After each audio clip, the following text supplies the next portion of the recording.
Me encanta estar aquí en esta mañana y poder seguir compartiendo con vosotros la palabra de Dios. Y quiero empezar con esta ilustración. Había una profesora en el parvulario y estaba caminando por la clase y encontró una niña que estaba ahí pues como escondida dibujando algo. Y cuando se acercó la maestra a ver qué es lo que estaba dibujando, le dijo: ¿qué es lo que estás pintando? Y le dijo: estoy dibujando a Dios. Y dijo la maestra: pero ¿cómo estás dibujando a Dios si nadie sabe cómo es Dios? Y la niña dijo enseguida: cuando acabe mi dibujo, todos sabrán cómo es Dios. Ageo había animado al remanente a volver al trabajo y a reconstruir el templo. Y sin duda, esto era para su bien, pero al final, esa reconstrucción del templo era para la gloria de Dios, para que el mundo les observara a su alrededor y supieran a través de ese templo cómo era realmente Dios. Ageo capítulo 2 nos recuerda que no se trata de nosotros, que siempre se trata de Dios y de su gloria. Y lo que voy a compartir en el día de hoy, si a partir de aquí te quieres dormir, no pasa nada. Quédate con esta frase, ¿vale? Esta es la frase de la predicación del día de hoy. Dios obra como quiere, según su voluntad y para su gloria. Dios obra como quiere, según su voluntad y para su gloria. El resumen del capítulo 1 de Ageo es que después de regresar el pueblo del exilio en Babilonia, al pueblo se le había encomendado la tarea de reconstruir el templo de Dios. Pusieron los cimientos con mucho entusiasmo, pero después, debido a la oposición, a las propias prioridades egoístas que ellos tenían, dejaron de trabajar durante 16 años. Y Ageo los llama de nuevo a la acción para movilizar al pueblo de Dios a vivir en una misión. Después de volver a poner a Dios en el centro de sus vidas, se pusieron a trabajar haciendo lo que habían sido llamados a hacer. Así termina el capítulo 1 de Ageo. Me encantó lo que compartió Gustavo hace un par de semanas, unas aplicaciones prácticas, que recordáramos el llamado de Jesús, que usáramos los dones que Dios nos ha dado para servirnos unos a otros y que Jesús fuera nuestra prioridad siempre. La semana pasada aprendimos con Máximo que podemos recordar el pasado sin dejar de abrazar el presente para poder ser fieles en el futuro, que debemos evitar las comparaciones con el pasado, dejar de centrarnos en los defectos y exagerar los problemas, que estamos llamados a ser fuertes, a volver al trabajo, y se nos dijo a no tener miedo. Y podemos hacerlo porque Dios está con nosotros, por nosotros y en nosotros. Y nos recordaba Máximo que no estamos solos, que está bien mirar al pasado, pero no podemos vivir en el pasado. Y por último, nos desafió a que nosotros hagamos el trabajo y le dejemos a Dios los resultados. Hoy vamos a ver que enfocarnos en el futuro nos va a ayudar a luchar con el desánimo en el día de hoy, porque Dios tiene mucho que hacer con nosotros. Todo esto que os he dicho no es que me acordara de memoria de las predicaciones de las 2 últimas semanas. De hecho, no me acuerdo ni lo que he desayunado en el día de hoy. Pero por eso tenemos el canal de YouTube, donde tú puedes ir y puedes ver todas las series de predicaciones que estamos llevando hasta el día de hoy. Si no me equivoco, hoy es la parte ya 5 de esta serie en Ageo que se llama Es Tiempo. Así que vamos a abrir nuestras Biblias en Ageo capítulo 2, versículos del 6 al 9. No sé si se escucha bien el micro, ¿sí? Si no, grito más. ¿No? ¿Todo bien? Vale. Ageo capítulo 2 del 6 al 9. Dice así la palabra de Dios. Porque así dice el Señor de los ejércitos. Una vez más, dentro de poco yo haré temblar los cielos y la tierra, el mar y la tierra firme, y haré temblar a todas las naciones. Vendrán entonces los tesoros de todas las naciones, y yo llenaré de gloria esta casa, dice el Señor de los ejércitos. Mía es la plata y mío es el oro, declara el Señor de los ejércitos. La gloria postrera de esta casa será mayor que la primera, dice el Señor de los ejércitos. Y en este lugar daré paz, declara el Señor de los ejércitos. Después de leer o de escuchar esto, podemos ver que es un texto algo difícil de entender, porque nos está hablando aquí o tiene un enfoque acerca del futuro.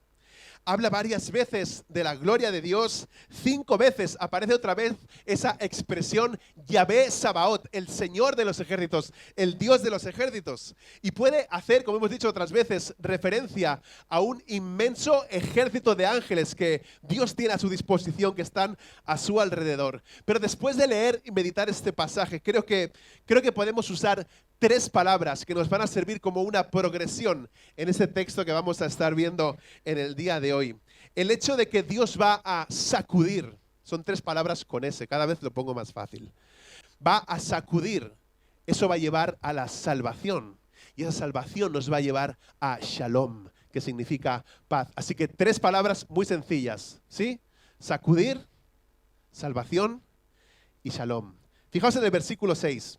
Porque así dice el Señor de los ejércitos: una vez más, dentro de poco, yo haré temblar los cielos y la tierra, el mar y la tierra firme. Dice que Dios hará temblar, es decir, que todo va a estremecerse, va a alborotarse. En definitiva, que todo va a ser sacudido y que va a afectar a todo. Dice el cielo y la tierra, el mar y la tierra firme. Y dice que será dentro de poco, o sea, que no va a tardar mucho en suceder. Y que será algo que ocurrirá de repente. Y a lo mejor no es algo inmediato, pero sí es algo inminente. Lo que quiere decir que puede pasar en cualquier momento. También dice una vez más. Y ese una vez más nos lleva un poquito hacia atrás en la historia, al momento en el que Dios da los mandamientos en el monte de Sinaí.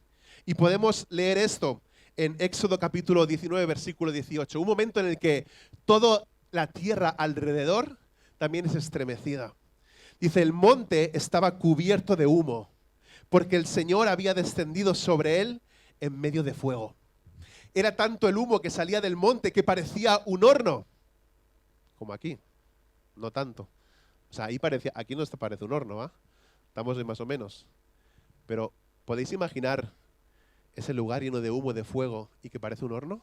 ¿Sí?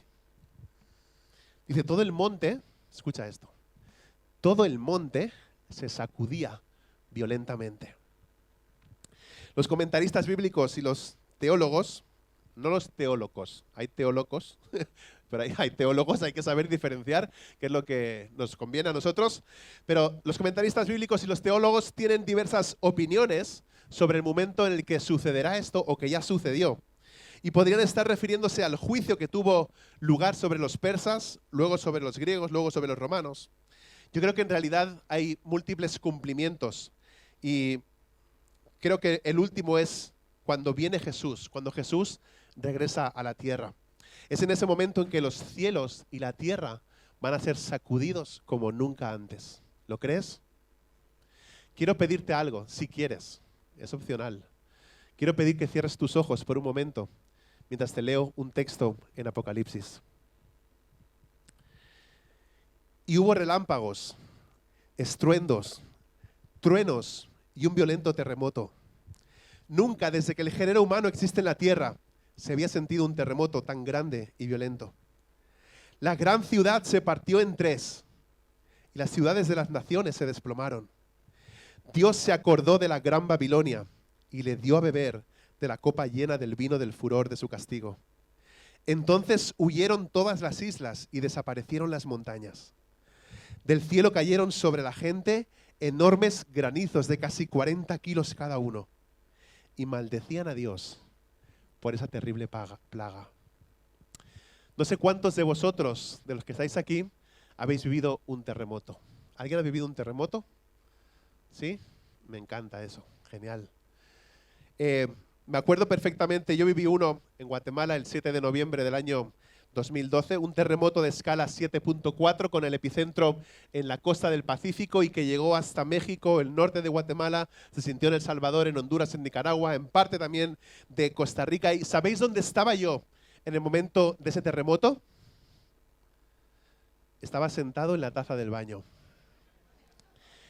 Y cuando me levanté para salir, dijéramos, noté un mareo y dije, uy, ¿qué está pasando? Y me volví a sentar, pero cuando me senté otra vez, dije, no, esto se mueve todo, estoy malo, me pasa algo. Entonces me levanté, hice mis cosas rápidamente para poder salir del lugar y no salir en modo pingüino. Y entonces cuando salí de ahí, vi que toda la casa se estaba moviendo.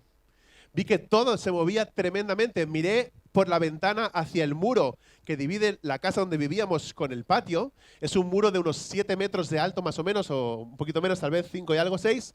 Y parecía que el muro se iba a caer encima de los coches que teníamos ahí aparcados.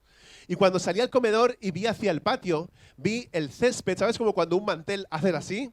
Y el césped parecía como una serpiente que se movía por todos los lugares. Y allá a lo lejos vi a mi mujer, a mi suegra y a mi sobrina Mercy, que algunos la habéis conocido el año pasado. Y yo dije, sí que han salido rápido. Yo salí corriendo y cuando iba a salir, porque salía por la cocina, la nevera se me cayó encima. Y es una nevera americana de esas enormes. Y me acuerdo que, pero como soy un tipo tan fuerte, pues la paré con el hombro y la volví a empujar, pero cuando me aparté, otra vez parecía que se caía, pero no se caía. Pegaba el bote y volvía a su lugar. Y yo salí corriendo hacia afuera y me encuentro a mi suegra y, como os digo, a Dulce y a nuestra sobrina que se estaban partiendo de risa después de ver que yo estaba bien. ¿Por qué se reían? Porque sabían que yo estaba en el baño cuando estaba pasando toda esta situación. En el año 2020, según el Instituto Geográfico Nacional de España, la red sísmica detectó alrededor de 5.800 terremotos en España, de los cuales solo sentimos unos 300, porque dice que fueron de escala entre 1 y 3 en la escala de Richter, muy pequeñitos. Ageo es una especie de sismólogo, porque él predice también un próximo terremoto que acabará con todo aquello que no sea eterno. Y hay otro dato curioso de Ageo. Este versículo, el versículo 6 del capítulo 2, es el único versículo de Ageo que se cita en el Nuevo Testamento. Concretamente en Hebreos 12 encontramos esto. Dice, su voz hizo temblar entonces la tierra, pero ahora él ha prometido diciendo, aún una vez más, yo haré temblar no solo la tierra, sino también el cielo. Y esta expresión, aún una vez más, indica la remoción de las cosas movibles, como las cosas creadas, a fin de que permanezcan las cosas que son inconmovibles. Esto dice el autor de Hebreos. Y creo que podemos ver claramente una referencia a la segunda venida de Cristo. ¿Queréis una aplicación rápida para esto? No pongas tus esperanzas en las cosas que tienes aquí. No pongas tus esperanzas en las cosas de aquí y ahora, porque todo, absolutamente todo, va a desaparecer. No te encierres en el pasado y no te ancles a todo aquello que tú puedes ver en el presente, porque todo va a ser sacudido y todo va a caer. Hebreos 12 termina con un llamado a los creyentes que han nacido de nuevo, para que seamos agradecidos y adoremos a Dios con todo lo que tenemos. Dice, por lo cual, puesto que recibimos un reino que es inconmovible, demostremos gratitud, mediante la cual ofrezcamos a Dios un servicio aceptable con temor y reverencia, porque nuestro Dios es fuego consumidor. Dios nos sacude para que permanezcan las cosas que no pueden ser sacudidas. Hace unos 15 días hubo un terremoto de magnitud 7.4 que provocó un tsunami en las costas de Alaska. Se produjo en Estados Unidos. Un mes y medio atrás hubieron 4 terremotos en Murcia, pero de poca magnitud. Y a la vez, en Niort, una ciudad cerca de Poitiers, en Francia, hubieron 2 terremotos y cientos de vecinos tuvieron que ser desalojados y evacuados. Y unas semanas antes de esto, más de 40 terremotos se produjeron durante 11 horas en las costas de Tenerife. Quiero decirte algo, y es que si no conoces a Jesucristo, se avecina una sacudida para tu vida como nunca antes has experimentado. Lo que sea que estés pasando ahora, o lo que hayas pasado antes en el pasado, ese es un mensaje para arrepentirte y para que puedas ponerte a cuentas con Dios, porque Dios obra como quiere, según su voluntad y para su gloria. Y la mayoría de las personas no acudirán a Cristo si no hay una sacudida en sus vidas. Os recuerdo también que en febrero y marzo de este año hubieron unos terremotos tremendos en Turquía, un gran desastre en Turquía, magnitud 7.8 y 7.5. Hasta el día de hoy, ya los meses que han pasado, siguen contando personas fallecidas. Ya llevan alrededor de 41.000 personas que fallecieron en esos 2 terremotos. Esta semana, el día 1 de agosto, otra vez en Turquía, un terremoto de magnitud 4.8. Pero, ¿sabéis qué? En medio de este gran desastre en Turquía, cientos de personas están llegando a la fe en Cristo Jesús. Los voluntarios cristianos evangélicos que están trabajando en ese lugar, recibiendo a los refugiados, dando alimentos, dando mantas, montando tiendas, montando baños para que puedan asearse, están dando testimonio del amor de Cristo Jesús. Y muchas veces sin ni siquiera hablar acerca del Evangelio. Las personas se están acercando y están preguntando, ¿por qué este que es blanco y es de otro país, de otro lugar, está viniendo aquí a este lugar a ayudarnos a nosotros? Y tenemos un compañero misionero allí, Carlos Madrigal, que nos estaba contando que en estos últimos meses las personas están diciendo, este cristiano, ¿cómo puede ser que estos cristianos me estén ayudando a mí siendo yo musulmán? Y eso les hace pensar muchas cosas y eso les ha hecho a muchos, como os digo, cientos de personas acercarse a la fe en Cristo Jesús. La primera palabra es sacudir, la segunda es salvación. En el versículo 7 dice, y haré temblar a todas las naciones y vendrán entonces los tesoros de todas las naciones. Esta sacudida no solamente afectará a nuestro planeta, sino que también sacudirá a todos los habitantes del planeta. Ezequiel, Jeremías, Joel utilizaron la imagen del temblor de las naciones como la inauguración de la venida del Mesías, del prometido. Y fijaos cómo define todo esto en los versículos del 7 al 9. Y haré temblar, dice, y vendrán, y llenaré, y será mayor, y daré. No nos dice que quizás, no dice que tal vez va a hacer eso. Está afirmando que así sucederá. Algo parecido nos dice en la segunda carta de Pedro, capítulo 3, versículo 10. Dice, pero el día del Señor vendrá como ladrón, en el cual los cielos pasarán con gran estruendo, y los elementos serán destruidos con fuego intenso, y la tierra y las obras que hay en ella serán quemadas. Y hay por lo menos dos maneras de entender esta frase o este versículo cuando dice, vendrán los tesoros de las naciones, de todas las naciones. Hay dos cosas que podemos entender cuando escuchamos o leemos vendrán los tesoros de las naciones. Podemos pensar que hace referencia a Jesús o podemos pensar también que hace referencia a la riqueza de las naciones. Si pensamos que hace referencia a Jesús, la traducción de la Reina Valera dice, y haré temblar a todas las naciones y vendrá el deseado, dice en mayúsculas, de todas las naciones. Así veía también Martín Lutero a Jesús como el deseado de las naciones. También hay un himno escrito por Charles Stanley que lo tradujo Federico Fliender al español, pero hay una parte del himno que en la mayoría de las traducciones no se ha traducido. Pero es un himno que se llama Oíd, ¿cómo es? Oíd un son en alta esfera. ¿Conocéis esa canción?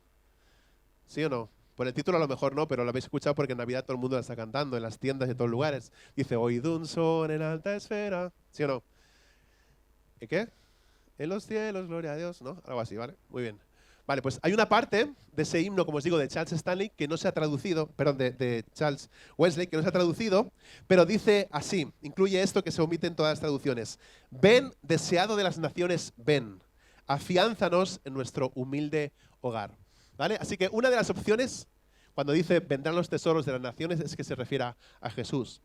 La otra manera de entender el texto es que se refiera a la riqueza de las naciones.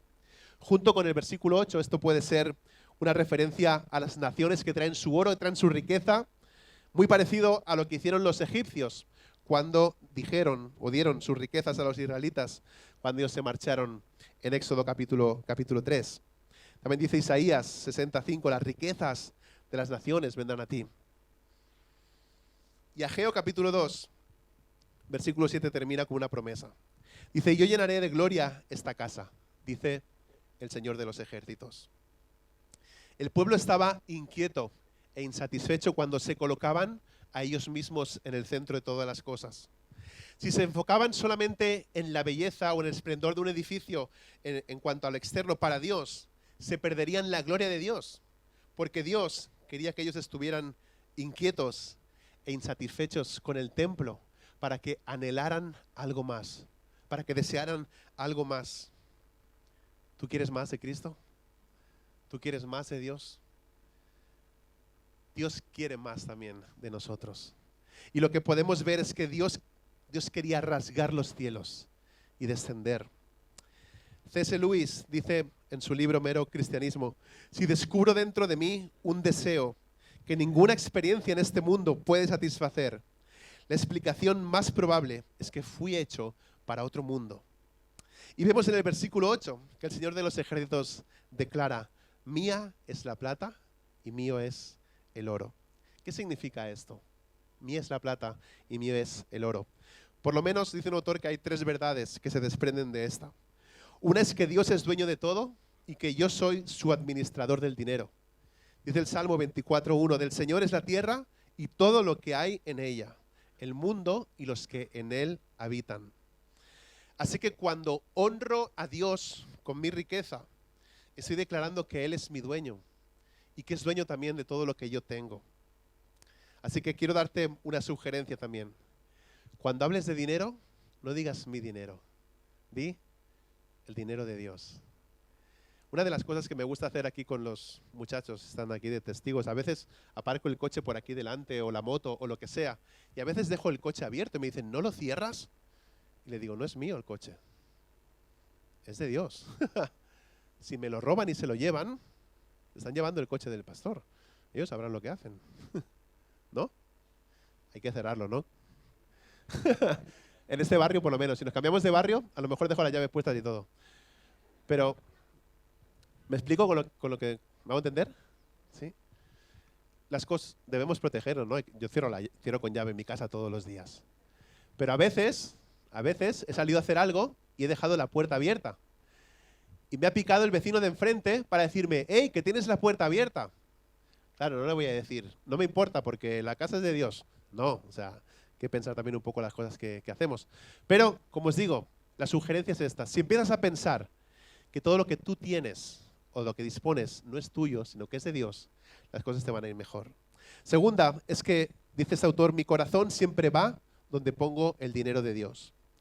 Tendemos a pensar que nuestro dinero sigue a nuestro corazón, pero Jesús lo dijo al revés.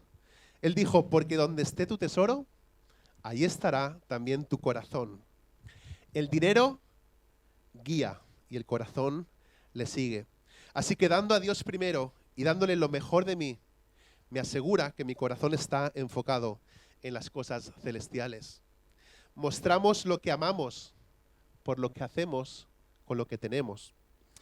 Un empresario cristiano decía a menudo esta frase: está bien tener riqueza, pero no la guardes en tu corazón, guárdala en tus manos. Tercera, es que Dios me prospera no para elevar mi nivel de vida, sino para elevar mi nivel de dar. Cuando recibimos más, entonces podemos dar más. La iglesia de Corinto experimentó esto en 2 de Corintios 9:11. Dice: seréis enriquecidos en todo para toda liberalidad, la cual por medio de nosotros produce acción de gracias a Dios.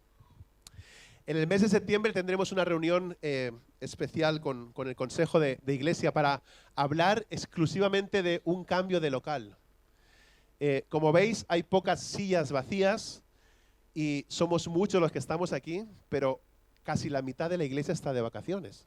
O sea, cuando volvamos en septiembre, yo dije que una idea es poner columpios colgados del techo y que encima de una silla pues haya un columpio y que alguien suba al columpio, pero lo veo un poco complicado. Entonces, la idea, lo que estamos pensando como Consejo de Iglesia, es que a la vuelta de las vacaciones podamos tener una reunión exclusiva hablando acerca del tema de un cambio de local. Y estamos dando algunos pasos por nuestra cuenta. El tesorero y yo hemos hecho algunas cosas que el Consejo creo que todavía no sabe, pero hemos abierto una cuenta nueva en el Banco Sabadell, en la cual ya se han desviado 5.000 euros de los 10.000 más o menos que hay ahora en la cuenta. Pero de esto ya os hablará David Polifrón, el tesorero, cuando hablamos de las vacaciones. La cuestión es que mientras avanzamos hacia el futuro por fe, con la mirada puesta en la compra de un nuevo local, debemos aferrarnos a la verdad de que Dios tiene en su mano todo lo que necesitamos para que Él haga lo que nosotros debemos hacer. Mía es la plata y mío es el oro, declara el Señor de los ejércitos. Todas las cosas le pertenecen a Dios y Dios gobierna todas las cosas. Él es poseedor de todas las cosas y omnipotente sobre todo. Así que cuando vivimos y damos para la gloria de Dios, nunca nos faltarán los medios para hacer su obra. Así que, ¿qué significa cuando en el versículo 9 dice, la gloria postrera de esta casa será mayor que la primera? Dice el Señor de los ejércitos. ¿Cómo es posible? Ese templo no estaba tan adornado como ese templo de Salomón. No tenía tantos recursos, no tenía tanto revestimiento de oro, tantas columnas, tantas cosas. Faltaban un montón de cosas. Pero Ageo, si te fijas, los está empujando hacia adelante en sus pensamientos. Ageo quiere que vayan más allá. Os recuerdo que la semana pasada nos enteramos de que la generación más antigua lloraba porque ese templo no se parecía en nada al de Salomón. Pero esa no es la manera en la que Dios lo ve. El templo podría no ser tan grande en oro, pero dice que tendría mayor gloria. Y es que Dios obra como quiere, conforme a su voluntad y para su gloria. El pueblo de Dios estaba llamado a construir algo que sus ojos naturales no podían ver. Dios estaba haciendo que se centraran en la futura venida de Cristo y en la gloria que llenaría su casa. O dicho de otra manera, Dios les estaba guiando para que dejaran un legado a las generaciones venideras. Y esa es una de las cosas que más me entusiasman a mí personalmente cuando hablamos de la compra de un local. Y espero que pueda también animarte a ti. Y es que podemos dar para que la próxima generación tenga un lugar propio donde puedan adorar a Dios. ¿Qué les vamos a dejar? Aparte de la fe, ¿qué les vamos a dejar? Me encantaría que como iglesia dejáramos a la próxima generación más joven un local en el cual no tengan que preocuparse de estar pagando alquileres u otras cosas, un local propio donde poder decir, esta es nuestra iglesia, este es nuestro lugar. Ese templo que estamos viendo aquí, aunque era más pequeño que el de Salomón, fue renovado más tarde por Herodes y volvió a ser una pasada de templo. Hay una imagen ahí, no sé si la tenemos, pero es una reconstrucción de lo que es el templo de Herodes y como veis, pues es impresionante también. Los discípulos dicen en Marcos 13, cuando salía del templo, uno de ellos le dijo, Maestro, mira qué piedras y qué edificios. Es que esto es enorme, es un lugar impresionante. Y unas piedras, creo que otra vez lo conté, y las medí más o menos. Cada una de esas piedras que veis ahí, las piedras más pequeñas, son piedras que van como hasta el techo de alto y desde donde estoy yo hasta la puerta de allí, un poquito más allá. Imaginaos qué pedazo de piedras. Así que era un templo impresionante y grandioso. Pero lo que lo hacía realmente hermoso es que estaba lleno de la gloria del Señor Jesucristo. La mayor gloria del templo tuvo lugar cuando el Hijo de Dios, cuando Jesús entró en ese templo. Había una creencia común entre los judíos y es que el Mesías iba a llegar o aparecería en el segundo templo. Y es que la máxima gloria de Dios está envuelta en el Evangelio de su gloria. Me picó Máximo la semana pasada con la anécdota de Spurgeon, así que he buscado lo que dice Spurgeon también acerca de la gloria de Dios. Y dice esto, dice, la gloria de tener el Evangelio predicado en ella, la gloria de tener los milagros del Evangelio obrados en esos pórticos de ese templo por el Maestro, era mucho mayor que cualquier hecatombe, es decir, que cualquier magnitud de sacrificios, de novillos y de machos cabríos. La gloria del Evangelio, por así decirlo, la cuna de la iglesia cristiana, el nido del que deberían volar los mensajeros de la paz, que como las palomas deberían llevar la rama de olivo por todo el mundo. Esa gloria estaba en ese templo. Deja el templo ahí puestecito, ahí que no le pasa nada. ¿Vale? Imaginaos Jesús en medio de ese templo, predicando, haciendo los milagros. También sabemos que hubo episodios tristes ahí, cuando él echó a todos los cambistas del templo y dijo que habían convertido la casa de Dios en una cueva de ladrones y que estaban deshonrando lo que Dios quería y el propósito para el cual estaba hecho el templo. Ahora, ya sea que tú entiendas este pasaje como refiriéndose al regreso de Jesús o a los tesoros de todas las naciones viniendo a Él, el punto principal es que Jesús provee salvación. Así que si tú no has resuelto esta cuestión de la salvación, hoy es el momento de hacerlo.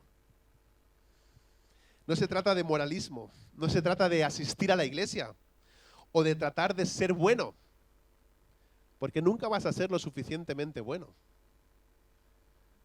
A veces creo que nos confundimos por aquellas cosas que vemos a nuestro alrededor.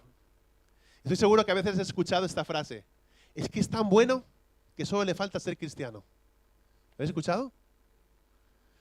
Tengo un amigo, es que es tan majo y tan bueno que solo le falta recibir a Cristo. Perdona, le falta todo entonces. No tiene nada. Y creo que nos confundimos, porque también nos dice el apóstol Pablo a los romanos que no hay nadie, no hay ni uno solo que sea justo. Dice que no hay ni uno solo que haga el bien, que haga lo bueno. Así que si empezamos a pensar en que todos somos malos, cuanto antes nos sepamos y antes nos demos cuenta, antes acudiremos al Evangelio arrepentidos. Cuando nuestros niños que están ahí adentro, cuanto antes les digamos que son pecadores y que necesitan recibir a Cristo Jesús como su Salvador, antes tendrán un encuentro personal con Él. Y lo mismo pasa también con nosotros. Dios creo que te ha estado sacudiendo ahora. Y Él quiere salvarte antes de que el verdadero sacudir comience. Yo fui sacudido antes de ser salvo. Los que creía que eran mis amigos me dejaron tirado por completo. No sé si a ti te ha pasado algo así también. Y una ruptura en una relación me destrozó por completo. Me adelgacé un montón. A lo mejor mi mujer me tienes que hacer enfadar un poco más para que me funcione un poquito más la cosa. Pero una ruptura me destrozó, me adelgacé muchísimo. Esos temblores me sacudieron hasta lo más profundo. Pero esos temblores y esa sacudida me llevó a Cristo, me llevó a la salvación. Es interesante que el apóstol Pedro dice, citando Joel capítulo 2, cuando explica cómo pueden salvarse sus oyentes. Dice en Hechos 2:20, haciendo una referencia por primera vez a los desastres mundiales o naturales: el sol se convertirá en tinieblas y la luna en sangre antes que venga el día grande y glorioso del Señor. Pero el siguiente versículo nos lanza un reto y una invitación. Dice, y sucederá que todo aquel que invoque el nombre del Señor será salvo. Jesús lo dice así en Juan 11:40. Le dice a Marta, todos, creo que muchos conocéis la historia de Lázaro, ¿no? Jesús está en otra ciudad, vienen a anunciarle de que Lázaro ha muerto, entonces, o que está enfermo, pero como él no va, Lázaro muere, es sepultado, es enterrado.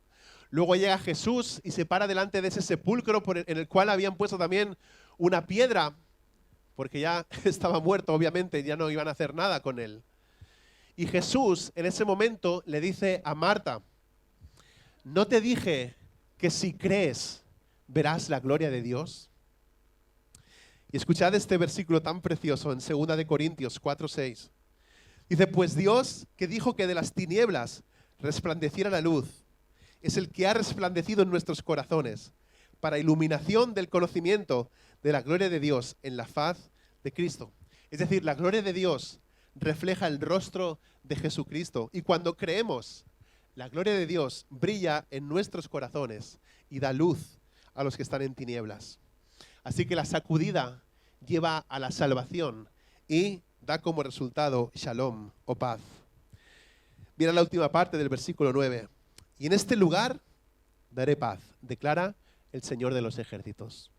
Aunque Dios se refiere aquí al templo o quizá incluso a Jerusalén, la paz definitiva proviene de la relación con Jesucristo. La gloria interior de la redención que se encuentra en el Nuevo Testamento supera con creces la gloria exterior de la religión que encontramos en el Antiguo Testamento. Shalom no solamente significa paz. Shalom significa integridad, totalidad, salud, bienestar, seguridad, solidez, tranquilidad, prosperidad, perfección, plenitud, descanso, armonía, ausencia de agitación o discordia. Todo eso significa shalom. Así que podemos tener shalom porque la paz ha sido pagada por la sangre derramada del Salvador, que murió como nuestro sustituto en la cruz del Calvario. Su muerte satisfizo la ira santa de un Dios justo, resultando en shalom para aquellos que son salvos. Así que, si nunca has sido salvo, nunca tendrás ese shalom del que estamos hablando. Y seguro que algunos de los que estáis aquí, puede que estéis desanimados y decepcionados. Y os preguntáis por qué Dios ha permitido que sucedan un montón de cosas en vuestras vidas. Tal vez has pasado recientemente por una serie de acontecimientos que te han sacudido profundamente. Recuerdo que al poco de vivir en Valls, en Tarragona, y de pastorear allí en la iglesia, me invitaron como pastor para participar en el funeral de un niño de 4 años. Un niño que se había ahogado en la piscina de la casa de sus padres, mientras los padres estaban haciendo unos trabajos en la casa. Y en un momento al niño se le cayó la pelota al agua, se metió a buscarla y él se ahogó. Y me acuerdo que estuve en ese funeral y me impactó escuchar al padre de ese niño hablar en el funeral. Yo no sabía ni qué hacía ese hombre ahí, ni cómo se estaba aguantando de pie. Porque el pastor de la iglesia donde ellos asisten es quien compartió la palabra. Pero me sorprendió que al final él tomó el micrófono y se subió al púlpito de esa funeraria donde estábamos, del tanatorio. Y él pronunció estas palabras que comparto con vosotros. Cercano está el Señor a los quebrantados de corazón y salva a los abatidos de espíritu. Salmo 34, 18. Así que permitidme deciros algo a algunos de vosotros que estáis siendo sacudidos en este momento. Hagáis lo que hagáis, no os alejéis de Dios. Permitid que la sacudida os lleve a la salvación para que podáis obtener ese shalom. Tu desilusión puede ser la oportunidad de Dios para llevarte a la cruz, para el perdón y la salvación. Y es que, repito, Dios obra como quiere, según su voluntad y para su gloria. Creo que hace unas semanas nos compartí que el escenario del sermón de Ageo tuvo lugar en el último día de la fiesta de los tabernáculos. Y quiero ilustraros con lo que sucedió cuando Jesús asistió a esta celebración unos 500 años más tarde de lo que Ageo está predicando. Y con esto enlazaremos para nuestro tiempo de la Santa Cena de la Mesa del Señor, así que agradecería que después llamáis a Anthony y a Manuela, aquellos que están allá afuera y que han sido bautizados, que puedan participar juntamente también con nosotros. Esta fiesta de los tabernáculos o de las tiendas era una representación anual de un milagro a través del cual Moisés, golpeando una roca, salió agua. Y tenía, de ese agua que brotó para Moisés, tenía elementos pasados, presentes y futuros. Echaban la vista atrás durante esa fiesta a la época en la que, como sus antepasados nómadas, vivían en tiendas, recordando la liberación de Egipto. Los años que estuvieron por el desierto vivían en tiendas. Luego, otra de las cosas que hacían era celebrar la cosecha presente durante esas fiestas de los tabernáculos. Y otra cosa es que miraban hacia el futuro, a la venida del Mesías, su Salvador. En homenaje a ese asombroso arroyo que apareció en el desierto, cada día de la fiesta, esto lo conté la otra vez cuando prediqué de Bob Esponja, bueno, no prediqué de Bob Esponja, prediqué de una vida transformada, pero para que os acordéis de la predicación era la de Bob Esponja, ¿vale? El sacerdote viajaba con otros al estanque de Siloé con un cántaro de oro, el cual llenaba de agua, y durante los 6 primeros días de esa fiesta de los tabernáculos, que duraba 7 días, o después 8 días, durante los primeros 6-7 días llegaban con el cántaro de agua que traían desde el Siloé y lo regaban en el altar, como sigo recordando cómo Dios había provisto ese arroyo en medio del desierto. Después de 3 toques de trompeta, el pueblo cantaba los salmos 113 al 118 y declaraba en voz alta: dad gracias al Señor. Imaginaos la escena, todo el mundo cantando eso en el templo. Pero las cosas cambiaban en el último día. Los sacerdotes daban 7 vueltas alrededor del altar para recordar lo que había sucedido en Jericó. Ese día no había agua en el cántaro para que el pueblo recordara que una generación desobediente murió en el desierto. Y todos, en ese momento, permanecían en silencio. Los primeros 6 días, os podéis imaginar ahí el alboroto, en el templo ese que teníamos ahí antes la imagen, yendo con el cántaro de oro todos los días al estanque del Siloé, los sacerdotes venían, los regaban en el altar, después daban esas 3 vueltas, cantaban los salmos 113 a 118, todo el mundo que estaba allí, que eran cientos o hasta miles de personas, gritaban: dad gracias al Señor, Pero el último día no se regaba agua. Y todo el mundo llegaba a ese lugar y estaba por completo silencio. Todo el mundo observando ese lugar del altar y en completo silencio. Ahora fijaos en lo que ocurrió después. En Juan capítulo 7, versículos 37 al 38. En el día más concurrido de esa fiesta tan popular, leemos que el Hijo de Gloria, que Jesús, se presentó y empezó a enseñar en el templo. Ese templo que era una remodelación hecha por Herodes de ese templo de Zorobabel que Ageo mandó reconstruir. Y en el último día, el gran día de la fiesta, Jesús, puesto en pie, exclamó en alta voz. El hecho de que se pusiera en pie en medio de la congregación era algo muy fuerte, porque solamente los guardias de la corte real podían ponerse en pie en medio de un momento tan solemne, o los sacerdotes. Pero luego Jesús gritó en medio del silencio: si alguno tiene sed, ¿os imagináis? Miles de personas allí reunidas. Un momento de silencio sepulcral.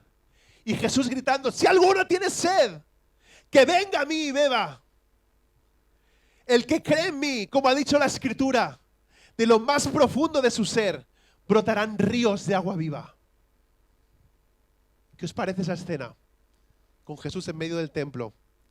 El templo estaba lleno de gloria en ese momento. Estaba dejando claro que solamente encontrarían satisfacción en Él. Pero tristemente la respuesta de la gente estaba dividida, así como lo está en el día de hoy. Muchos vieron a Jesús como alguien especial.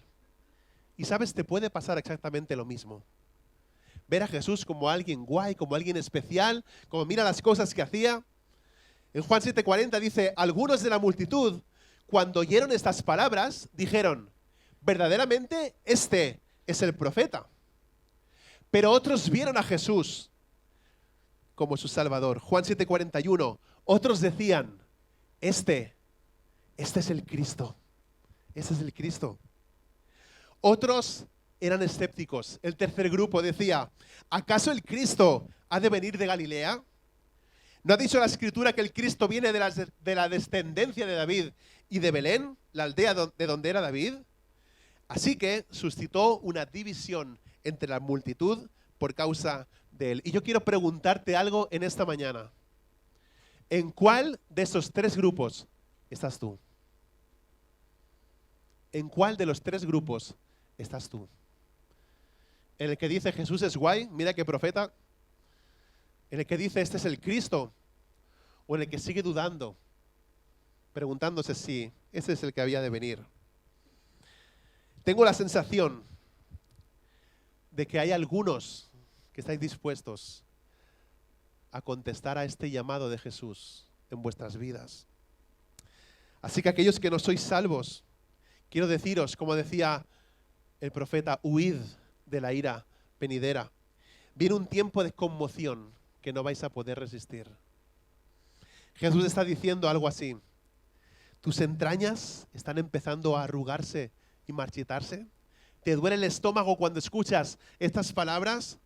¿Estás sediento de propósito en tu vida? Entonces, bebe de mí, dice Jesús. Como el agua, Jesús llega donde nosotros no podemos. Y su espíritu se satisface enjuagando nuestros miedos, desalojando nuestras decepciones y purificando todo aquello que está podrido dentro nuestro.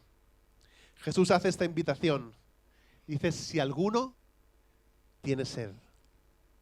Mi pregunta es si eres tú ese alguno. Si eres tú ese alguno que quiere acudir a Cristo. Si es así, acércate a la fuente, porque cumple los requisitos. Dale la bienvenida a Jesús a lo más profundo de tu ser. Deja que Cristo sea el agua de tu alma. Así que vamos a orar y vamos a compartir juntos ese momento tan especial de la Santa Cena, de la mesa del Señor.